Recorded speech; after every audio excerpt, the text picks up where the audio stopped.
I'd like to welcome you to another episode of Mission Matters. My name is Adam Torres, and I'm so happy to announce this is the second day I'm covering the 95th annual Texas FFA convention. And my guest today is Tom Johnson. He is the founder of Encino Landscape. He is the liaison for Ducks Unlimited to the Texas FFA and Texas FFA Foundation. And he's also, I'm proud to announce, an author in our recently released edition or volume one of our Texas Leaders edition of Mission Matters best-selling series. And hey, Tom, finally we get to meet in person, man. Welcome to the show. Finally. Nice to meet you. All right, Tom. So we got a lot to talk about. Oh. So lots of, just so you know, lots of entrepreneurs, executives, business owners watch this show. Tom built a business from scratch. We're going to talk about Encino Landscape. We're going to talk about, of course, Ducks Unlimited, and of course, the main event, Texas FFA, and really what that means to you. Well, just to get started here, Tom, Texas FFA convention, why are you here? Well, the main thing is being a volunteer for Ducks Unlimited. Several years ago, they tapped me to be the youth and ed chairman here in Texas, and I grew up through the FFA program. Yeah. And you remember? I was, okay. Yes. And so knowing that a lot of our projects are done on farms and ranches, not only here in Texas, but all throughout the United States and Canada and Mexico, I said, what better group to get in touch with at an early age than the FFA students? Because if we can imprint them and let them know what kind of organization we are at a young age, when they do become our ranch owners, our farmers, our lawyers, all the people that are in power, they'll know who we are then and what kind of work we do. So I didn't have the privilege of being an FFA member. I didn't even know about the organization. So sorry. I am as well. I really am. No, the more I have like this thing where I meet individuals and I see where you will get into your business in a moment, but like you've grown a business, all these things, like I want to stay in those earlier years just a little bit longer. Like what did that mean coming up through the ranks in FFA for you? I don't think at the age that we're in high school, even in these students that are here right now, they don't really realize yet the impact it does have. I mean, the things that you learn through that program, the parliamentary procedure, the leadership, the speaking skills, everything that they can take advantage of carries on into the real life of all through your adulthood. So, I started out, my brothers and sisters were in the FFA, and we showed cattle and pigs and stuff. So we came up through that, and I was there all 4 years. And I remember coming right here to Dallas for my first FFA convention back in the late 80s. We actually stayed in the Sheraton where I'm at right now. That took you and back. Oh yeah, it brought back good memories of all that. But man, has this really grown? I mean, I can't tell you how many it was, but I would say there were 6,000 or 7,000 kids at that time that attended the state convention, and now they're up to over 15,000. And I've been coming for the last 6 years. And when we first came, it was probably about 11 or 12,000. So to see it jump this many kids, that many thousand in just that few years is incredible. But I grew up through the program. I was on the parliamentary procedure team. Like I said, I'd done speaking events. All that has helped me into my adult career. Yeah.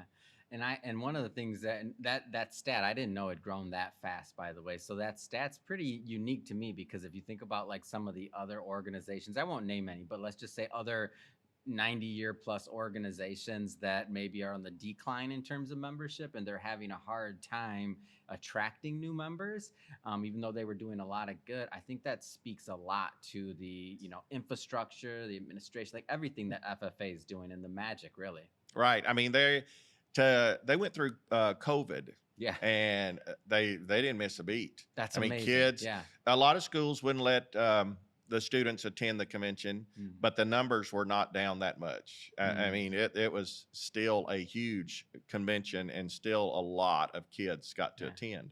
So nothing held them down. They're still growing stronger and stronger and stronger. And it's just crazy to see the number of students and the members that Texas has. I mean, Texas leads the state in membership, or the nation, I'm sorry, in membership.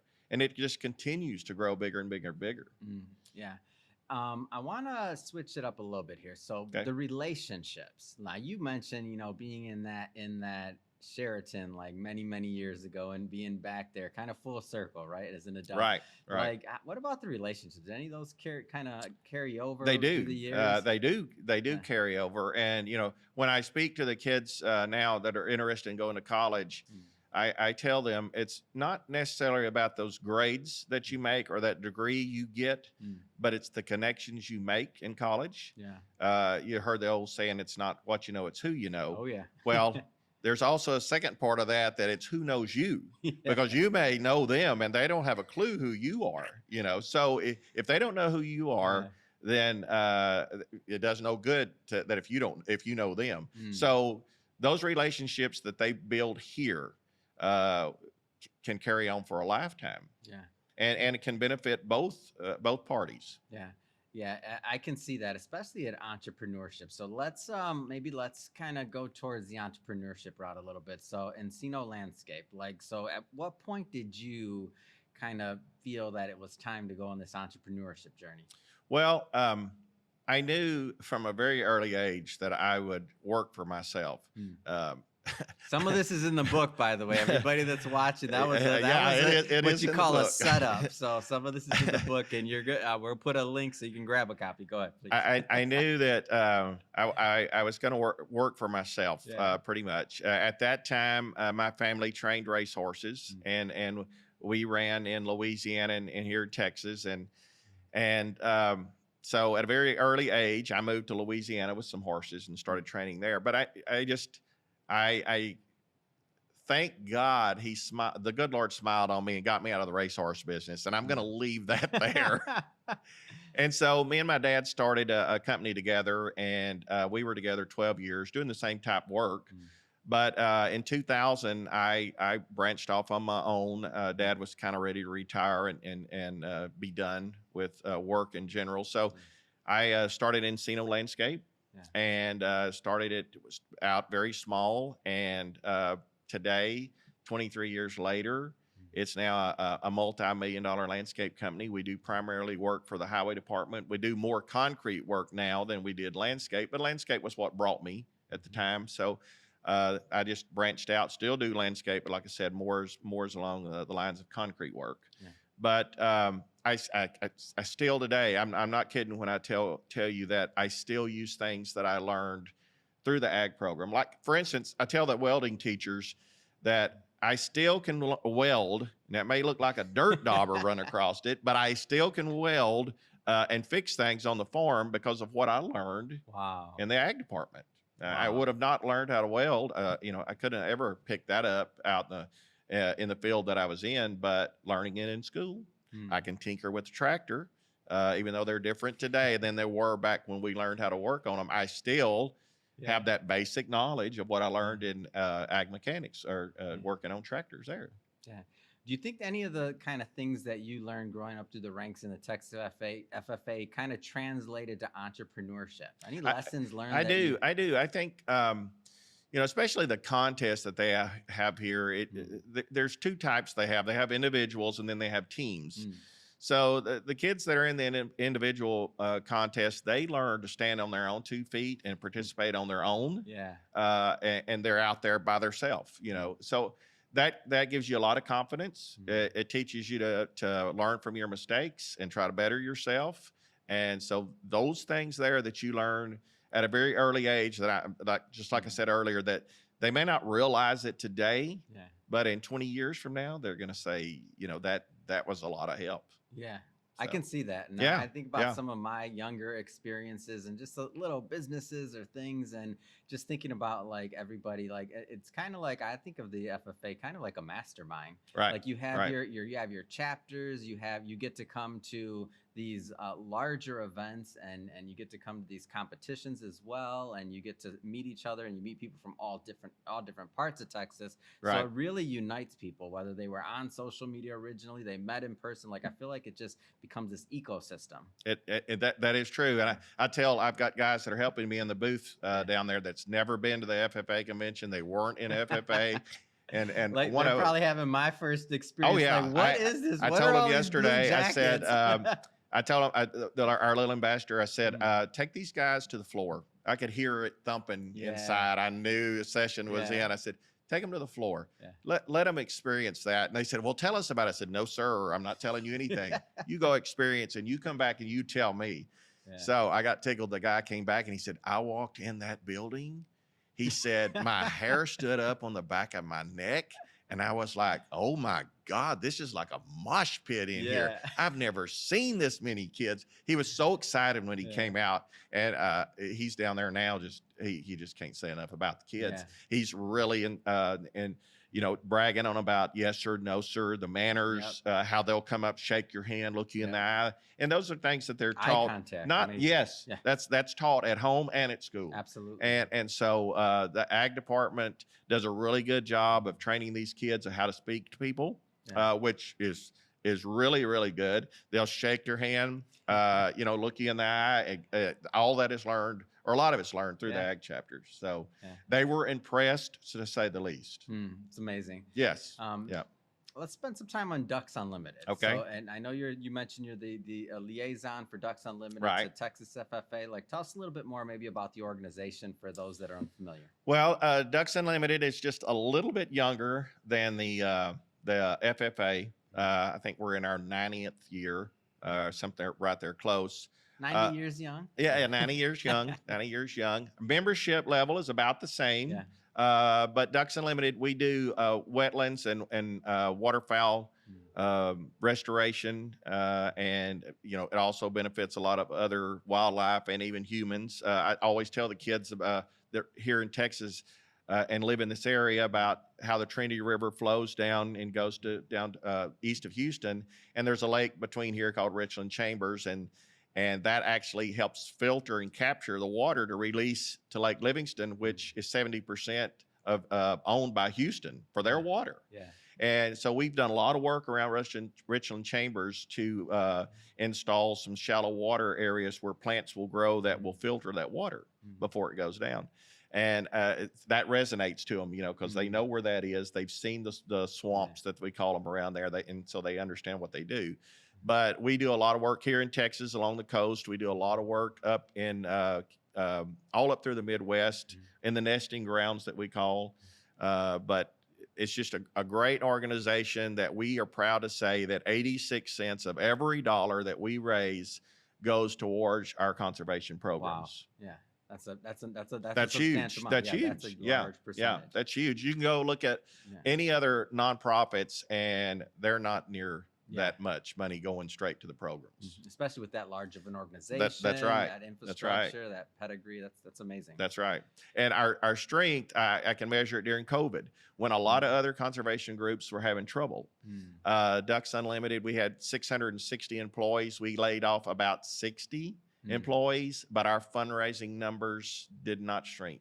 We still were able to keep doing projects. We didn't have to cut back. We were still able to fund projects that were on the books. And now we've come out bigger and stronger than ever. Amazing. Yes, very amazing. So I want you to talk maybe to the business leaders. As I mentioned before, a lot of entrepreneurs, executives, decision makers watch this program. If they're not already involved with the Texas FFA, why should they consider? Well, I can tell you these kids that are here at the FFA, they're learning leadership skills now, and they're valuable leadership skills. Those are the kind of kids that you want to get in front of, the ones that are already, are in the training trenches at an early age. Those are the ones that that we know are going to go on. I mean, it's proven that these kids most of them are going to go to college. Most of them are going to get good degrees. Most of them are going to be involved in the agriculture field at some form or other areas where it would benefit the leadership stuff they learn here at an early age. It would benefit their company. I know that's the reason we're here is we know that these kids are the future. They're going to be the judges, the politicians. They're going to be the landowners. They're going to be everything that will control that happens. These kids will be part of that. So if we can get our brand in front of them at an early age about the work we do. Well, when they do become successful and they do have some extra cash to spend and they're invited to one of our fundraisers, they will know what we do and they will know how we help our environment. Yeah, it's wonderful. Yeah, good stuff. Good stuff. All right, we do have to talk about the book for a little bit. We gotta plug this. Come on, Volume 1 of the Texas Leaders Edition of Mission Matters, man. I'm so thrilled and excited to have you and the other leaders from Texas part of this. And by the way, this is the very first book that we've ever done with a state theme, so had to be Texas first, right? Of course, it has to be Texas. Texas needs their own book, of course. So a lot of different things that you could have written about. You shared parts of your story, like what was the inspiration for your writing? I think the reason I was thrilled to be a part of it was I probably have one of the few, if not the only one, that was an author in this book that did not go to college. Yeah, I didn't want to go to college. I could have went to Texas A&M. The money wasn't a problem. I could have went to any school I wanted to, but I didn't want to go. I wasn't college material. I didn't think I needed a piece of paper to tell me what I needed to be or to prove myself to anyone. That was my personal trip. And so I think it was good to show those kids that maybe can't afford to go to college, even that you don't have to go to college to be successful. I can name you many billionaires that quit college. You can too. We know lots of them that, some of the richest people in the world don't have a piece of paper. And so I hate to be frank, but that's the way I am. I tell people all the time, listen, I have dealt in registered animals. And I said, I've had a lot of registered animals that have papers that are not worth a darn, So just because you have a piece of paper doesn't mean you're going to be successful. Yes, it's going to tell a potential employer that, yes, you stuck it out 4, 5, 6 years in college and you have a piece of paper in the field that you want to go into, but it doesn't really tell that employer that you're going to stick with it. That you are a hard worker and that you have common sense. It doesn't tell you those things.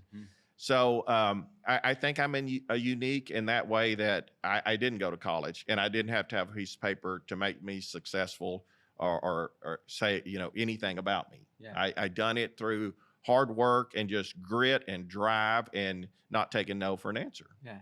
And one of the things that I noticed in your chapter, what you wrote about, it's really this idea of persistence. Like it's this theme that goes through like nothing's handed to you. Nothing. Like you're building, as you mentioned, I think 23 years, right? Yes. 23 years. Actually, it's since 1988, I've been doing the same work. I was with my dad for a while and then started on my own, but 30 something years, I've been in the same business. Yeah. And so I'm just one of those that even the guys that I work with in Ducks Unlimited as a volunteer, they'll tell you, don't tell him no, because he don't know what no is. And I don't. If I think I have a good idea, if I think a plan will work, I will not take no for an answer. I'm like, who are you to tell me no? You didn't even come up with this idea. You've never tried it, So, telling me no, you might as well say yes, because I'm going to try it. I'm not scared of failure. I'm not scared of failure. You will fail. If you're scared of failure, you'll never try anything. And you cannot be scared to fail and be successful, because that's just part of it. You're going to fail at some time, but you got to pick yourself up and go again. Speaking to, so we spoke a little bit to let's just say the more senior level and tenured level executives and entrepreneurs out there and why they should be involved with Texas FFA and Ducks Unlimited. But speaking to the let's just say just getting started entrepreneurs for a bit, like what kind of advice would you give them in today's environment? Well, I would say just what I said, have a lot of grit. I would say one advice I give to the students, is they're trying to figure out what they want to do in life and stuff. And let's say, for instance, they come to me and they want to be a plumber. Well, don't go to the coffee shop and talk to, an electrician if you want to be a plumber. Because everybody has an opinion on everybody. But whatever you want to be, go visit with people that are already in that field. And don't ask them about what are the pluses. Ask them what are the minuses. What are the tough things to get started into whatever field they choose to go into, because everybody has an opinion about everything, Yeah. but 90% of them are wrong. We all think we know everything, but we don't. So anybody that's getting started in a business or anything like that, I would tell them to go talk to people that are already in that type business and ask them for not only the good things, but the bad things too. Yeah, it's great.